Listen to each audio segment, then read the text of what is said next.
آج بھی لوگ دیکھ لیں گے کہ سورج اس وقت ظاہر ہوا جب لیجنڈ چھت پر آیا تھا، ورنہ صبح سے تو سورج نکلا ہی نہیں تھا۔ 1:29 ہو رہے ہیں دوپہر کے، جمعے کا دن۔ اذانوں کی آواز تو آ رہی ہوگی یا خطبے کی، اور لیجنڈ کے کپڑے پھر رکھے ہوئے ہیں۔ اللہ اکبر!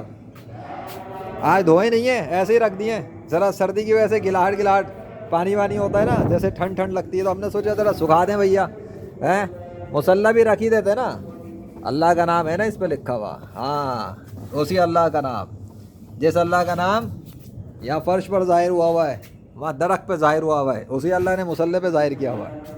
موسم دیکھو کیسا مزیدار والا ہو رہا ہے، او ہو بادلوں کے لشکر ہی غائب ہیں۔ اب اللہ کے علاوہ کون ہے جو اس سورج کو ڈھانک سکے؟ اللہ چاہے تو یہ سورج پورا مغرب تک چلا جائے اور اس کو بادل ڈھانک نہ سکیں گے۔ آئی سمجھ؟ اللہ چلا رہا ہے موسم، اللہ سورج کنٹرول کر رہا ہے۔ ادھر سے بھی دکھا دوں نا، بعد میں تو ادھر ہی بڑھتے جانا ہے سورج نے مغرب کی طرف۔ اللہ اکبر! چلو بیٹا، آج بھی سورج تبھی آیا جب لیجنڈ چھت پہ آیا، ورنہ کل تو سورج کو کسی نے نہیں دکھایا، کیونکہ اللہ نے اپنی مرضی سے جو چاہا تھا دکھایا۔ اللہ اکبر! تھینک یو اللہ۔ کافروں کے لیے ذلت و رسوائی ہے اللہ کے حکم سے۔ اللہ اکبر!